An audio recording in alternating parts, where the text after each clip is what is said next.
Hi, hello, നമസ്കാരം. എല്ലാവർക്കും my സൊല്യൂഷൻ്റെ മറ്റൊരു അധ്യായത്തിലേക്ക് സ്വാഗതം. മുൻപത്തെ വീഡിയോയിൽ നമ്മൾ ക്ഷേത്രങ്ങളുടെ ലഘുവിധാനത്തെക്കുറിച്ചാണ് പറഞ്ഞിരുന്നത്. എന്നാൽ ഈ വീഡിയോയിൽ നമ്മൾ പറയാൻ ഉദ്ദേശിക്കുന്ന മഹാക്ഷേത്രങ്ങളുടെ സമ്പ്രദായത്തെക്കുറിച്ചാണ്. മഹാക്ഷേത്രങ്ങൾ എന്ന് പറയുമ്പോൾ 5 നേരം പൂജയുള്ള ക്ഷേത്രങ്ങളാണ് മഹാക്ഷേത്രങ്ങൾ എന്ന് പറയുന്നത്. നിത്യേന 5 നേരം പൂജയുള്ള അമ്പലങ്ങൾ. നമ്മുടെ പത്മനാഭസ്വാമി ക്ഷേത്രമൊക്കെ ഈ മഹാക്ഷേത്രത്തിൽ പെട്ട ഒരു അമ്പലമാണ്. അപ്പോൾ മഹാക്ഷേത്രങ്ങളിൽ രാവിലെ ഉഷപൂജ, യഥാർത്ഥ പൂജ, പന്തീരടി പൂജ, ഉച്ചപൂജ എന്നിങ്ങനെ 4 പേരുകളിലും വൈകിട്ട് അത്താഴപൂജ എന്ന പേരിലുമാണ് പൂജകൾ അറിയപ്പെടാറുള്ളത്. ഈ ഉഷപൂജയ്ക്ക് ശേഷം ഉഷ ശീവേലിയും, ഉച്ചപൂജയ്ക്ക് ശേഷം ഉച്ച ശീവേലിയും, അത്താഴ പൂജയ്ക്ക് ശേഷം അത്താഴ ശീവേലിയും എന്ന് പറയുന്ന ഒരു ചടങ്ങ് കൂടെ നടത്തപ്പെടാറുണ്ട്. ചില അപൂർവ ക്ഷേത്രങ്ങളിൽ മാത്രമായിരിക്കും അത്താഴ പൂജയ്ക്ക് ശേഷം അത്താഴ ശീവേലി നടത്തി വരാറുള്ളത്.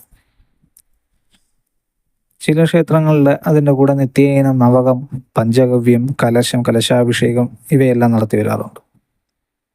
കൂടുതലായും കണ്ടുവരാറുള്ളത് നവകമാണ്. പഞ്ചഗവ്യം ഉത്സവാദി കാര്യങ്ങളോട് അനുബന്ധിച്ചായിരിക്കും നടത്താറുള്ളത്.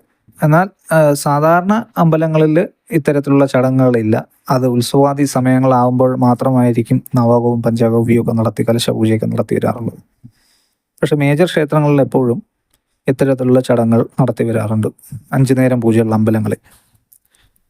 അപ്പോൾ കലശാഭിഷേകം നടത്താറുള്ളത് പന്തീരടി പൂജയിലോ ഉച്ചപൂജയിലോ ആ ഒരു സമയത്തായിരിക്കും കലശാഭിഷേകം നടത്തി വരാറുള്ളത്. അപ്പോൾ ഈ പ്രഭാതത്തിൽ ഈ 4 പൂജകൾ ചെയ്യുന്ന സമയത്ത് വൈശ്യദേവം തൂവുക എന്ന ക്രിയ കൂടി ചെയ്യാറുണ്ട്. വൈശ്യദേവം തൂവുക എന്ന് പറയുമ്പോൾ ഏത് ദേവനാണോ ഇരിക്കുന്നത് ആ ദേവൻ്റെ നേരെ അഗ്നികോണിൽ ബലിക്കലിലാണ് വൈശ്യദേവം തൂവുന്നത്.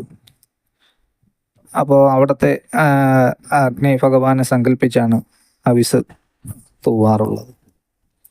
ഇപ്പോൾ ശീവേലി നടത്തുക എന്ന് പറയുമ്പോൾ ഭഗവാൻ നേരിട്ട്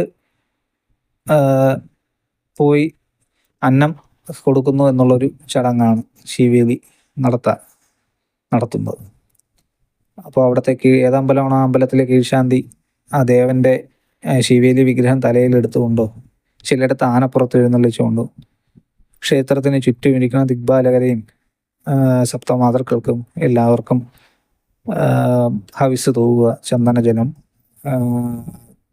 പൂവ്, അക്ഷതം ഇവയെല്ലാം സമർപ്പിക്കുകയാണ് സാധാരണ കണ്ടുവരാറുള്ളത്.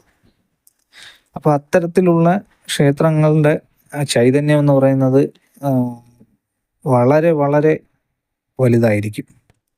അതുകൊണ്ടാണ് ആ മേജർ ക്ഷേത്രങ്ങളിലൊക്കെ നമ്മൾ ചെല്ലുമ്പോഴത്തേക്ക് എപ്പോഴും തിരക്ക് കൂടുന്നത്. എന്ന് പറഞ്ഞാൽ ജനങ്ങൾ എപ്പോഴും തിരക്ക് കാട്ടാൻ കാരണം എന്ന് പറഞ്ഞാൽ അവിടുത്തെ ആ ചൈതന്യത്തിന് അത്രത്തോളം പ്രാധാന്യമുണ്ട്. അവിടെ അത്തരത്തിലുള്ള ക്ഷേത്രങ്ങളിൽ ചെന്ന് തൊഴുന്ന ഓരോ ഭക്തനും അവരുടെ വീടുകളിലെത്തുമ്പോൾ ആ ചൈതന്യത്തിൻ്റെ പ്രഭാവം അവരിലൂടെ ആ വീടുകളിലേക്കും ഉണ്ടാവാറുണ്ട്.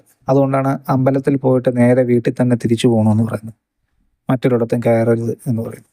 കാരണം ആ ക്ഷേത്രത്തിൻ്റെ ആ ചൈതന്യം, ആ വിഗ്രഹത്തിൽ നിത്യേന 5 നേരം പൂജ എന്ന് പറയുമ്പോൾ ഓരോ പൂജയിലും ഭഗവാനെ ആവാഹിച്ച് ആ വിഗ്രഹത്തിൽ സമർപ്പിച്ചുകൊണ്ടേയിരിക്കുകയാണ്. അപ്പോൾ ആ ചൈതന്യത്തിന് വർധനവ് പോരാതെ ഈ കലശത്തിൽ ജലത്തിലൂടെയും ഭഗവാനെ ആവാഹിച്ച് അതും സമർപ്പിക്കുകയാണ്. അപ്പോൾ അത്രത്തോളം ആ ചൈതന്യത്തിൻ്റെ വൈഭവം നിത്യേന ചെയ്തു വരുന്ന അമ്പലമാകുമ്പോൾ ഭയങ്കര ശക്തിമത്തായിട്ടുള്ളൊരു വൈഭവമാണ് ആ വിഗ്രഹത്തിനുണ്ടാവും. അപ്പോൾ അത്തരത്തിലുള്ള ക്ഷേത്രങ്ങളിൽ പോകുമ്പോൾ നിങ്ങൾ ഒരു നേരത്തെ പൂജയെങ്കിലും പൂർണ്ണമായിട്ടും കാണാൻ ശ്രമിക്കണം. അപ്പം നിവേദ്യം ഒന്നും നമുക്ക് ക്രിയകൾ കാണാൻ പറ്റില്ല. അല്ലാത്ത പൂജാതി കർമ്മങ്ങൾ അത് ഓരോന്നിനും ഓരോ സമയം വെച്ചാണ് സാധാരണ ചെയ്തു വരാറുള്ളത്. അപ്പോൾ ഏതെങ്കിലും ഒരു പൂജ കണ്ട് ദീപാരാധന തൊഴുതു വരാൻ നിങ്ങൾ ശ്രമിക്കുക മേജർ അമ്പലങ്ങളിൽ പോകുമ്പോഴെങ്കിലും.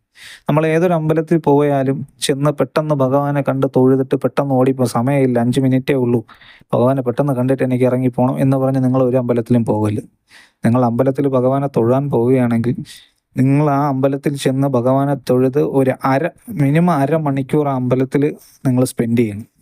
അരമണിക്കൂർ നിങ്ങൾ അവിടെ ഇരുന്നാൽ നിങ്ങളിലുള്ള നെഗറ്റീവ് വൈബ്സ് മാറിയിട്ട് ക്ഷേത്രത്തിൽ നിന്നും കിട്ടുന്ന ആ ഒരു പോസിറ്റീവ് എനർജി നിങ്ങളിലേക്ക് ഊർജം എത്തത്തുള്ളൂ.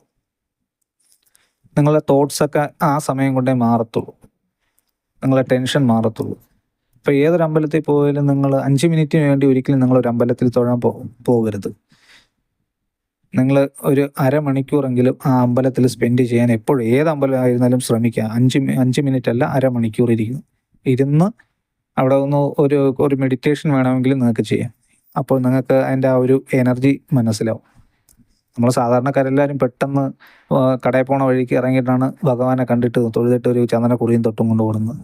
അത്തരത്തിൽ ഒരിക്കലും ചെയ്യില്ല. നിങ്ങളൊരു അമ്പലത്തിൽ പോകുക എന്ന് പറഞ്ഞാൽ അത്ര പവിത്രതയോട് വേണം നമ്മൾ അമ്പലത്തിനകത്തിരിക്കുന്ന ആ ദേവനെ കാണും. അവിടെയുള്ള ആൾക്കാരെ കണ്ടില്ലെങ്കിലും അവിടെ ഇരിക്കുന്ന ആ ദേവ ചൈതന്യത്തിന് നമ്മൾ ആ ഒരു പവിത്രത കൊടുക്കണം.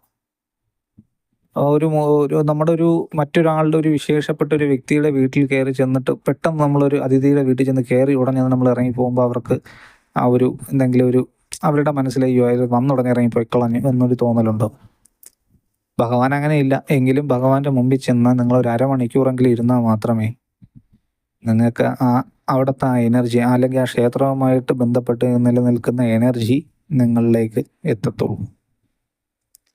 അപ്പോൾ നിങ്ങളെല്ലാവരും ഇനി അമ്പലത്തിൽ പോകുമ്പോൾ ഒരു അരമണിക്കൂർ അവിടുത്തെ പ്രഭാഷണങ്ങളോ മന്ത്രധ്വനികളോ ചൈതന്യത്തിൻ്റെ വർധനവിന് വേണ്ടിയുള്ള അവിടുത്തെ കലശപൂജ അങ്ങനെ തരത്തിലുള്ള കാര്യങ്ങളെല്ലാം കണ്ട് ഒരു അരമണിക്കൂർ ഇരുന്നതിന് ശേഷം മാത്രം എവിടേക്കാണെങ്കിലും പോകാൻ ശ്രമിക്കുക. നിങ്ങൾ ജോലിക്ക് പോകുന്നവരാണെങ്കിൽ നിങ്ങൾ നിത്യേന ഇറങ്ങുന്നതിന് ഒരു അരമണിക്കൂറിന് മുമ്പേ ക്ഷേത്രത്തിൽ പോയാൽ മതി. അപ്പോൾ അത് കഴിഞ്ഞ ഉടനെ നിങ്ങൾക്ക് നേരെ ജോലിക്ക് പോകും. അയ്യോ എനിക്ക് ജോലിക്ക് പോകാൻ സമയമില്ല എന്ന് വിചാരിച്ച് നിങ്ങളാരും ഇപ്പം ഏതെങ്കിലും ഒരു നേരം, രാവിലെയോ വൈകുന്നേരമോ ഏത് നേരം ചെന്നാലും ഒരു അരമണിക്കൂർ ആ ക്ഷേത്രവുമായിട്ട് നിങ്ങൾ സ്പെൻഡ് ചെയ്യാൻ ശ്രമിക്കുക എന്ന് മാത്രം പറയാൻ ഉദ്ദേശിക്കുന്നുള്ളൂ. അപ്പോൾ എല്ലാവർക്കും നന്ദി, നമസ്കാരം. മറ്റൊരു അധ്യായവുമായി നമുക്ക് വീണ്ടും കാണുവരെ.